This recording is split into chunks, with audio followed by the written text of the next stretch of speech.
You're listening to Best Forevers, a podcast for kindred spirits, a podcast that encourages you to love more on your friends and to further consider the issues that plague friendships.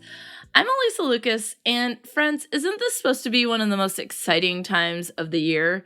That transition from summer to fall, especially when you're thinking about being a teacher, going to university, having kids who are starting kindergarten, all that kind of stuff. Everyone's starting something new, and we're moving from summer into a whole new year. And then for those of you who are like, I'm not going to school and I don't have kids, isn't it exciting to think about fall coming and thinking about going to cider mills and those donuts and pumpkins? And if you're all about the pumpkin spice lattes, I always just saw August into September as this really exciting time. And this year is obviously different. I'm working at a university that is open. I am teaching remotely to students that are in the classroom and who are also online. And what I'm seeing and hearing from my students and seeing on Twitter and other socials is that it's obviously not the same, right? People are masked up. You have to social distance.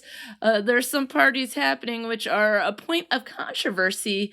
But one of the things that I'm seeing right now, and I typically see this every year, is that people are posting on Twitter about wanting to make friends. And, let's figure out how to make friends, right? And then this year it's a little different because those who are following the guidelines, right? They're staying in their residence hall room, they're masked up, they're social distancing, but they're at a university where their friends might be taking classes from home. They might be new to campus, so they don't have friends here yet at campus. And it made me just think about not just college students, although I think about college students a lot since I teach them, but it makes me think about how do you make friends during a pandemic? So this is the second part of the Making Friends series. So last time I talked about some of the things that we need to think about to see if we're ready to make friends, right? Are we open to friendship? Do we feel like we have some of the skills? Have we developed some interests in thinking about how we can make friends? And have we really thought about maintaining those friendships? So that's what took place in Making Friends Part 1. So what I wanted to do in Making Friends Part 2 is talking about specifically how do you make friends when everyone is trying to social distance or it's safer to be apart. It seems almost impossible. It's a difficult task to make friends as is, but then you add in a global pandemic and you're looking at impossibilities, right? Or at least that's what it might feel like. So let's go ahead and talk about some of the ways that we can try to make friends during a pandemic. Now, one of the things that I was thinking of is that in a pandemic, in terms of making friends, you could take the perspective, and for some people, like some college students, you have moved to a campus, right? You might have moved out of state, you might have moved across state, you might have moved across town, but think of it as, whether you're a college student or not, think about it as you've moved somewhere new. So when you've made a move in your life and you've gone somewhere and you know very few people, what are some of the things that you have done to make connections? Now, you can take that perspective here and say, okay, in a pandemic, I'm in this new space, even though you might geographically be in the same house, town, etc. But you could take it like, okay, I'm in this new space, and the space is a global pandemic. So now that I've moved into the space, even though I didn't want to move into the space, how can I connect with people? And one of the things is obviously to keep in mind is that as you connect and you do make friends or you make those connections, you will have to think about that at first, a lot of the things that you're doing have to happen virtually and or masked and social distance. So there is some time that you have to consider how you might do that. Right? So if you do make a connection based on some of the things that I'm going to talk about, keep in mind for the time being, as the US does not have the pandemic under control, it would have to happen virtually and then again masked and social distance. So one other point I like to make besides, okay, you're moved into a new space. You have to think about that some of the time will be spent virtually, masked and social distance. But the last thing I want to talk about before we get into some of the tips for how to make friends during a pandemic is to consider one of the main points from the last episode, And this is something I feel very strongly about. Like, I think that this is a key to connection. And I talk a lot about this in my classes, especially my interpersonal communication classes, that all you have to do to make connection with someone is to find one thing in common. And it can be very small.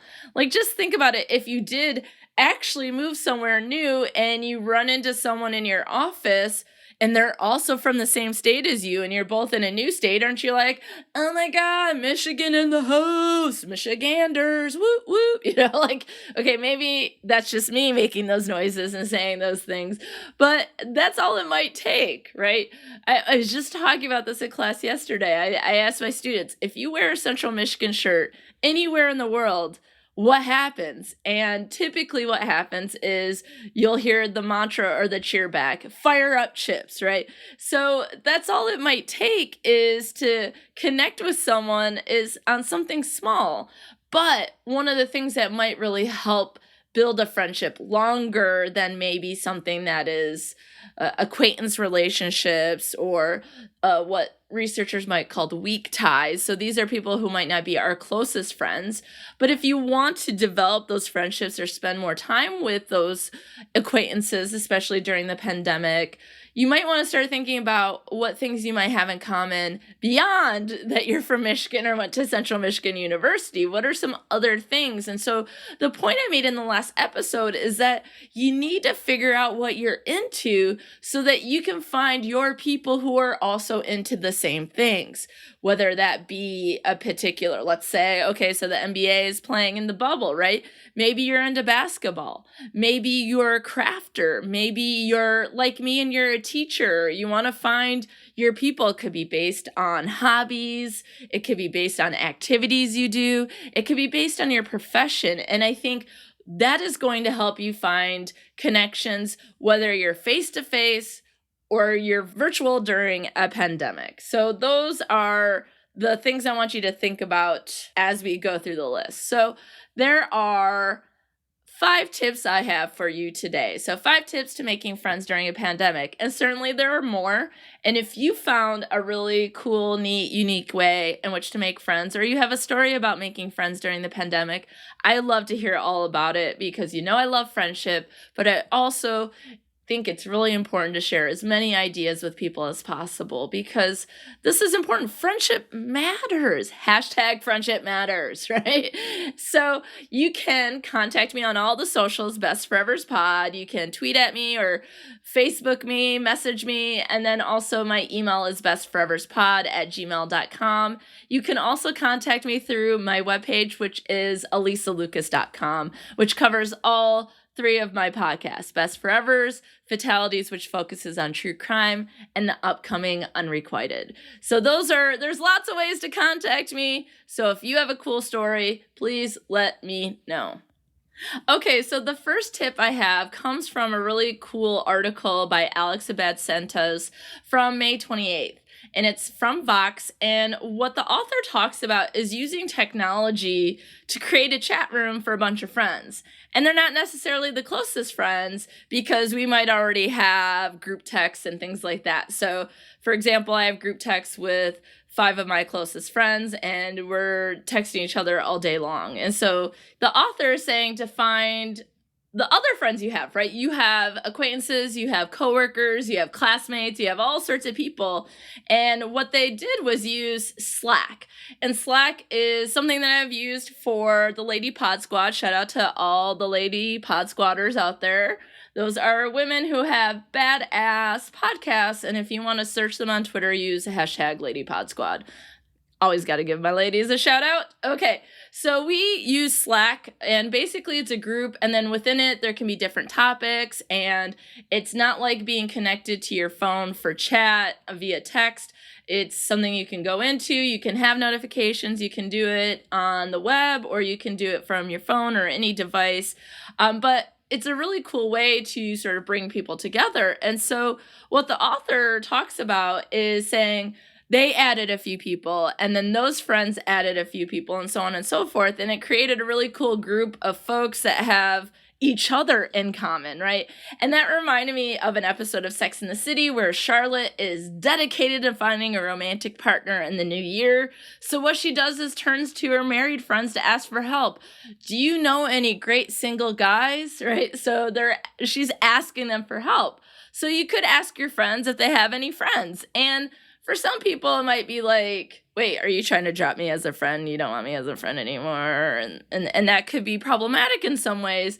But the way to think about it, or know which friends to ask this of, but maybe your friend doesn't play Dungeons and Dragons, but you do, and they know someone who has a virtual game, then like that might be the person that you add, right? So that might be the person you connect with. And so I think that could be a great way, is sort of building a little community via a Slack group that allows people to interact with each other, and you can share memes, you can have discussions, you can find even people within the group that you might be closer to or have more in common. And I thought this was really neat. When I read this article, I was like, I want to start a Slack group. So maybe I need to get that going. Maybe I should have a Best Forever Slack group, and people who want to make friends can come join. So let me look into that, because I think that's amazing. One of the other things, though, it made me think of was you can build connections other ways like this, right? So following people on Twitter, you can make connections. And yeah, so it's not IRL in real life, or they might be too far away, but right now everything is virtual.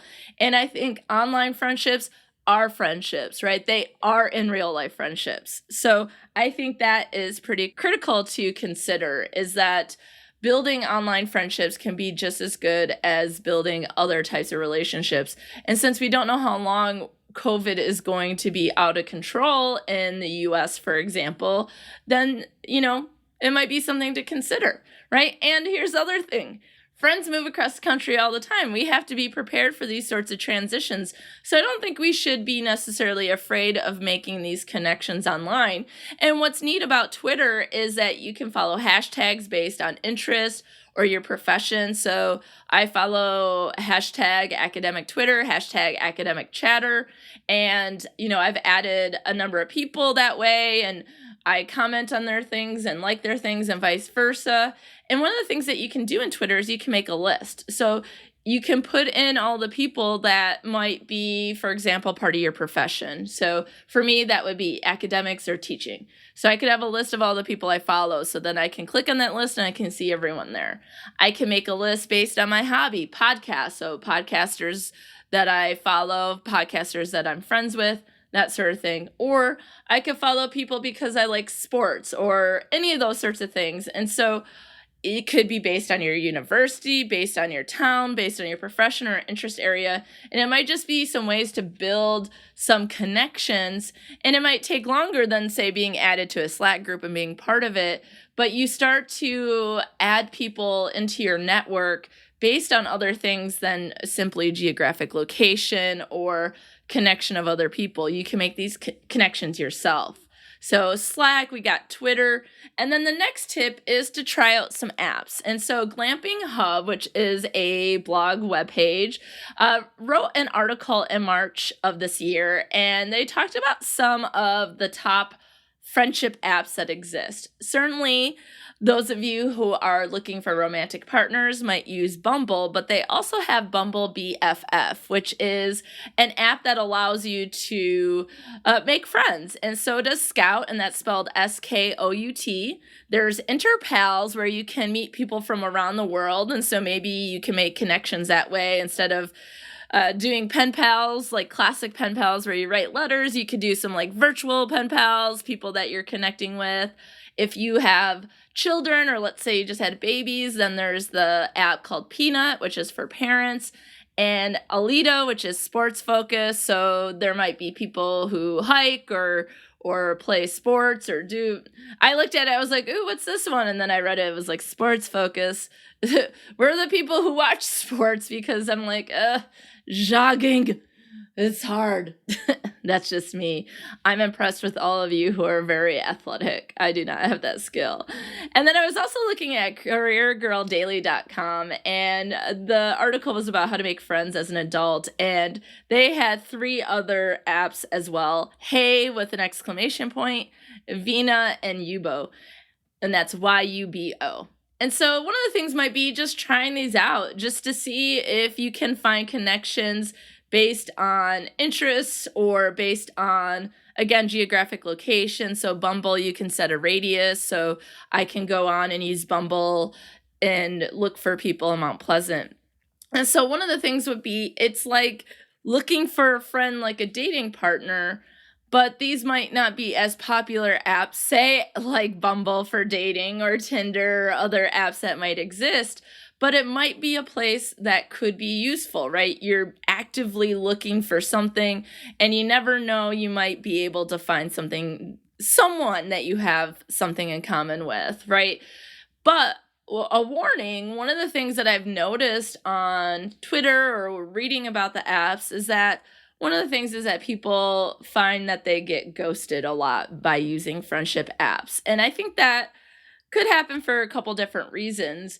And number one, I think people are, especially during the pandemic, are stressed out. I know I've read a number of articles about having the pandemic fog brain, where it's just like, so maybe people are just stressed out. They're, so they're not maintaining sort of the consistency of responding and those sorts of things. So that can happen. I think there's a level of grace and compassion during the pandemic that might be needed, that it might be a little bit harder because people, one day they could be doing great and the next day not, right? I think a second reason why people might ghost on these apps is because in the long run, our society in general focuses on friendship as secondary to most other relationships. So if something is going on outside of a friendship that is considered to be more important, then there might be something where it's not seen as important, right? And then certainly another reason why people might ghost is they don't know how to tell you that they don't have something in common. And I think that happens on the apps for romantic relationships. So I think that's something that might happen in common. There certainly could be a number of reasons, but I think being ghosted on these apps can be frustrating, and it can make it feel like you'll never make a connection. And just like with the dating apps, right? You might have to swipe, I'm always like, which direction? You might have to swipe left on a lot of people before you can swipe right. You might have to try out a few friends before you find your friends. And I also saw something online where someone was saying, I don't use these apps because I'm too picky in terms of the kind of people that I want to have as my friends. And, I discuss a lot about like, what sort of qualities do we want in friends? And that's sort of what you're going in as you're looking. But, one of the things might be like starting out and just making a connection, making an acquaintance, and then see if it goes somewhere. And if not, then that's fine too, right? I guess that's also the part of having friendship being seen as sort of secondary in our society, is that obviously these relationships are voluntary. So if it doesn't work out, it's even more fine perhaps than when it doesn't work out with romantic relationships. But if you've used these apps or you try these apps out and you have luck, let me know. Or if you had a bad experience, also let me know, because I want to share that, and maybe we can come up with some tips for how to use these friendship apps beyond what we've just discussed here. Okay, so here's the third tip of making friends during the pandemic. Join virtual events and groups. So one of the things that I think happened in March is everything shut down. And then it's like everyone's sort of like, oh my God, what's happening? And no one really knew what was happening. And then businesses started to figure out how they could do curbside pickup. One of my favorite places in Mount Pleasant is Ponder Coffee Company. They make the best waffles ever. But they were closed, and then they finally opened and said, all right, we figured out a system. This is how you can do it. You can order online and you pick it up. And so I think what happened is, as we were in this quarantine at the stay-at-home order, businesses and other places started to figure out what they could actually do, right? And now I think people have figured out in some ways, and in fact are creative beyond maybe what they even thought they could create pre-COVID. And so I think that we're starting to find that people have better systems, they have creative ideas. Like, y'all know I love Fiona the Hippo, and Cincinnati Zoo is doing like an online painting of a picture of Fiona on Saturday, the 22nd. I would love to do that, right? They're doing just lots of different things. So I think that we might need to start searching for those virtual events, or maybe even posting on our socials like, hey, does anyone know about any virtual things that are coming up in town? You can use events on Facebook. There might be a lot of ways to do that. So if you're a college student, one of the things that's going to probably happen, if it didn't already happen last year, is that your student organizations, your clubs, whatever you might call them at your university, those are going to go virtual. And I would say any college student, I would search your university webpage, look for a list of those organizations, and then try to figure out which ones you want to join. Like, you can't join everything, right? So let me tell you, I love the Brady Bunch, and there's an episode where Marcia is starting a new school. I think it's when she goes to high school, and she's trying to make friends, and she joins every single club. And it was like too stressful. Like, that's way too many clubs, Marcia Brady. And what ends up happening is, after she tried all the clubs, though, she found out the club that worked for her. So that was sort of the lesson, if you will, of that episode, is like, you do have to find your people. So maybe not try every club that exists. And there's going to be so many clubs on campuses that, look for the ones maybe based on things you're related to your major. So, for example, I am the advisor for one for the communication major. So it's like communication majors and minors. You're like, you want to join that one, right? Or if you're a business student or a psych or a teacher, any of those sorts of things, there's going to be clubs related to your major. Then there's also going to be clubs, like, I know that Central has Quidditch, and I'm like, that's amazing.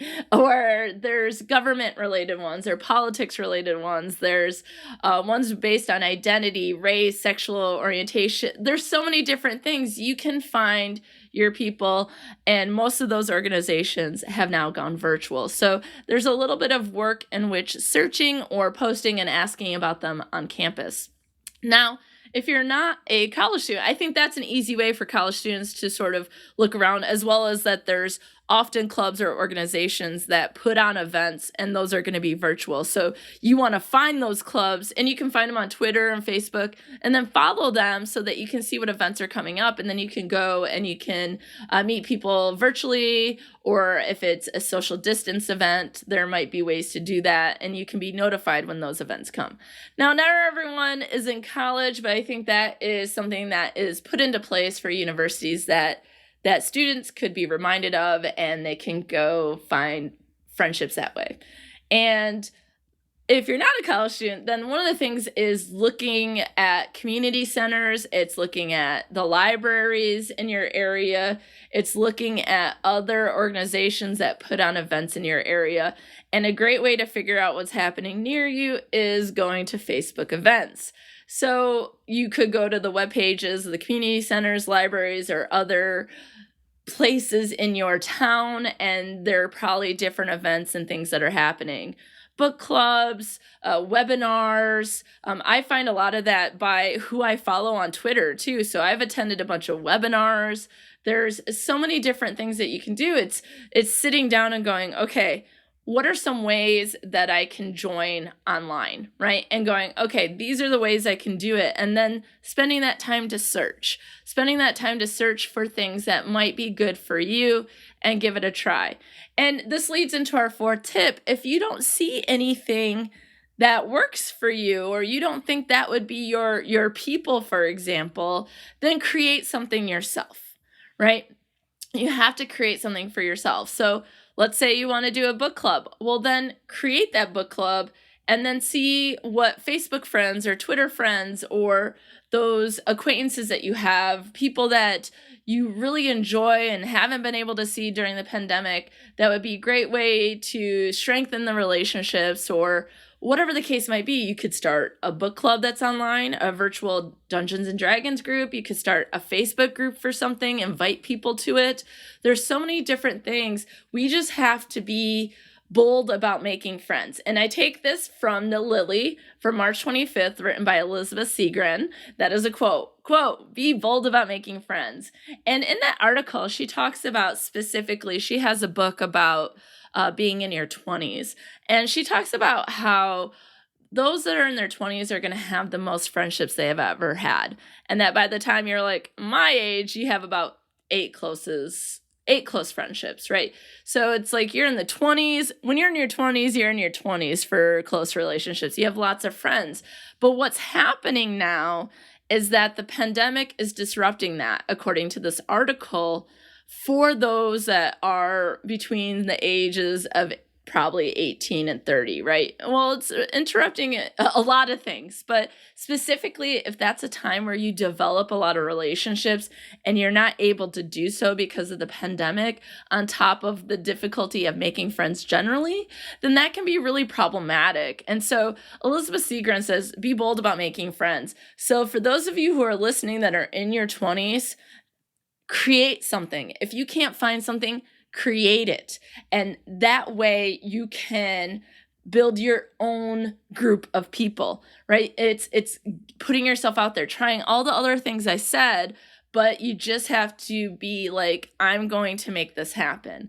And one of the things is there is a level of safety there because it's still virtual. So if you're like, I wouldn't be that bold face to face, well, maybe the web and virtual can give us a little bit of that protection, right?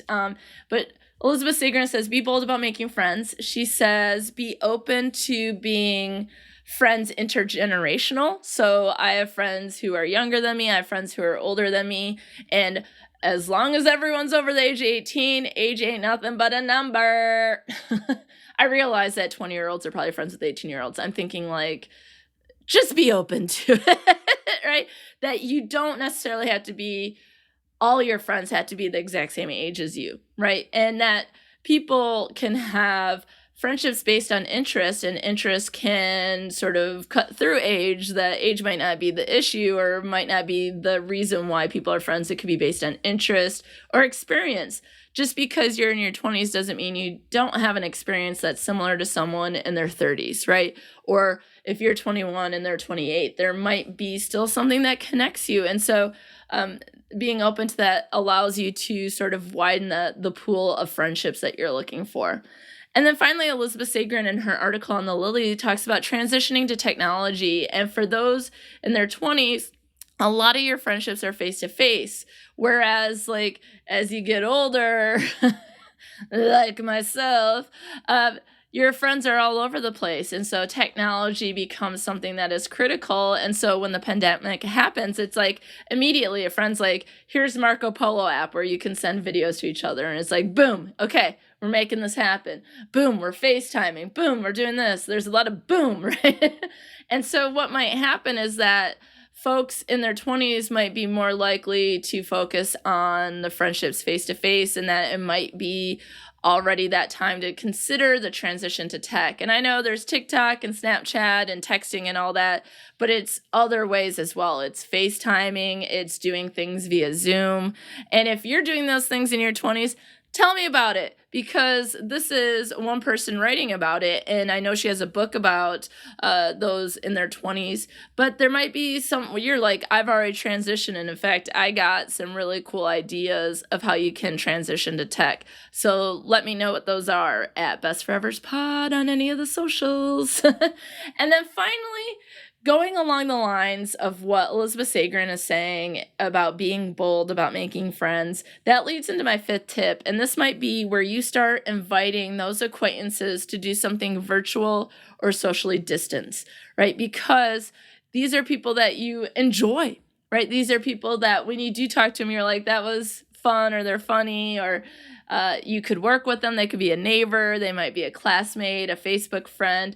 These are just people, like, if you find yourself commenting on the Facebook friends, post every single day, or you're retweeting their tweets every other day or something like that, that might say that maybe it should be more than acquaintance, or this might just be a time to focus on some of the relationships you might already have if you're finding it too difficult to make completely new relationships. So this is where you start to think about, okay, so normally what would people do? Hey, do you want to get coffee? Do you want to go see a movie? Do you want to go for a walk? Those sorts of things. And then going, okay, these are things that are generally safe activities for new friends to do or acquaintance friends to do. Well, how can you make that virtual, or how can you make it socially distanced, right? You can do coffee over Zoom. You can watch a movie together via the Netflix party app or whatever it's called, where they can watch the movie together. You can socially distance and walk together. You can wear masks, right? So it's starting to think about like, what are the things that you can do? And then just say, okay, let's do those things, but let's make it virtual. Let's do coffee, but make it virtual, right? So this is where it's like, again, you're being bold. You're putting out the invite. You're saying, hey, let's get connected. And then you're saying, let's have ideas for it. But you got to be prepared for, what's happening now is you don't just bump into people and create friendships right now. That's not necessarily what's happening. There's more scheduling that takes place. There might be more formal technology that you have to figure out. Like, how do you use Zoom? How do you use these other apps that exist? And there's going to be a YouTube video for it. So you can at least, Google and say, how do you use Zoom? And you're going to find web pages and videos and all sorts of tutorials. So that's what's great. But be prepared for some level of scheduling, putting yourself out there to do the invite, creating something yourself, looking for something to join, trying a new app, or creating something like a Slack group. So really, if you think about it, all 5 of these things are about being bold in some way. It's being active. It's saying having friends is important, and I'm going to put effort into it. I'm going to put investment into making friends. And some people will flake out, right? That's just the nature of people. Well, okay, so you create the Slack group and maybe there's some people who don't participate. Well, then there might be other people who do, and you create your own group, right? So maybe it might take a month or so to find that person on Bumble, but you are trying, right? You are looking for those events. You're going and you're like, that wasn't as fun as I thought it was going to be, but let me try this other thing, right? You've created something yourself, and maybe the first time it didn't go as well, but the second time maybe it'll be better. And maybe coffee over Zoom doesn't work for a coworker this week, but it does a week from now. So it is something like, be prepared for this to take a little time, or to be tech heavy, or to have to learn those things. But the important thing is, if you want to make friends during a pandemic, here are some ways you can do it. And the important thing is, you're saying that friendship is important, you're putting it first, and you're putting the investment in. So good luck to making friends during pandemic, and let me know what you do or how you made friends, or you have success stories, you have other tips or ideas. Again, Best Forevers Pod on all the socials, bestforeverspod@gmail.com or alysalucas.com. So until next time, friends, think about ways that you can create friendship, because without our friends, who would we be?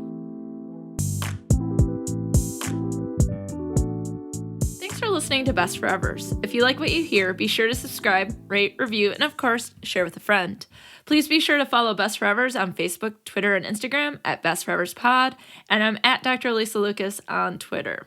You can always find the podcast webpage for more information at bestforeverspod.com, and share your stories of friendship by emailing me at bestforeverspod@gmail.com. And if you'd like to support the movement to love on our friends more, check out the podcast on patreon.com/bestforeverspod. Now, friends, check out this recommended podcast that you must get in your ear holes immediately.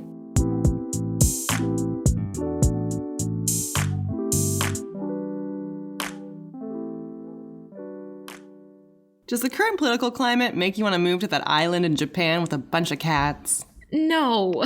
Okay, well, you know what I mean, like a beach somewhere, cats optional.